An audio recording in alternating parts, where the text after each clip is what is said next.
Hello bachcho, so let's read this question. Read the given extracts to attempt the questions that follow. I will arise and go now, and go to Innisfree, and a small cabin built there of clay and wattles made.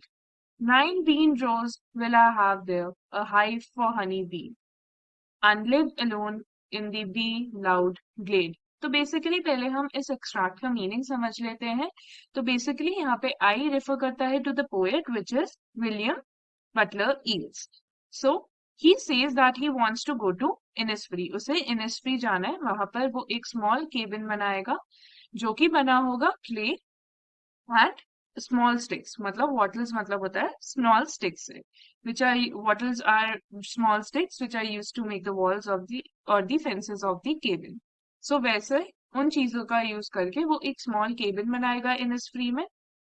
9 bean rows will I have there. तो उसे कुछ खाने के लिए भी चाहिए होगा वहां पे, as he will need some. So he'll grow 9 rows of beans near his room and a hive for honeybee.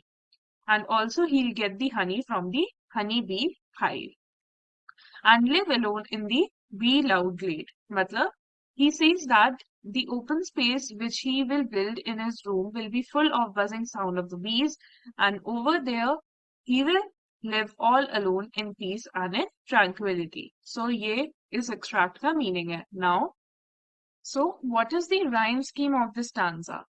A B B A B A B A B C A B C A और D A B C B. तो basically rhyme scheme होती क्या है, पहले हम ये देख लेते हैं. तो राइम स्कीम होती है, rhyme scheme is the ordered pattern of rhymes. Ordered pattern of rhymes at the end of the rhymes.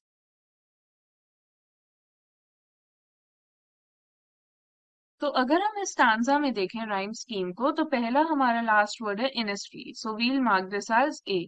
तो इससे जो भी वर्ड राइम होगा हम उसको भी ए मार्क कर देंगे. So Innisfree is marked as A and made is marked as B. Now made के बाद हमारा है honey bee. Honey bee rhymes with Innisfree, तो हम लोग इसको भी ए से मार्क कर देंगे. And then live alone in the bee loud glade. तो इसको हम बी से मार्क कर सकते हैं क्योंकि ग्लेड मेड के साथ राइम करता है. तो हमारी राइम स्कीम हो गई A B A B. So our rhyme scheme will be part A B A B. So this will be the final answer to the question. I hope you understood the question well. Best of luck.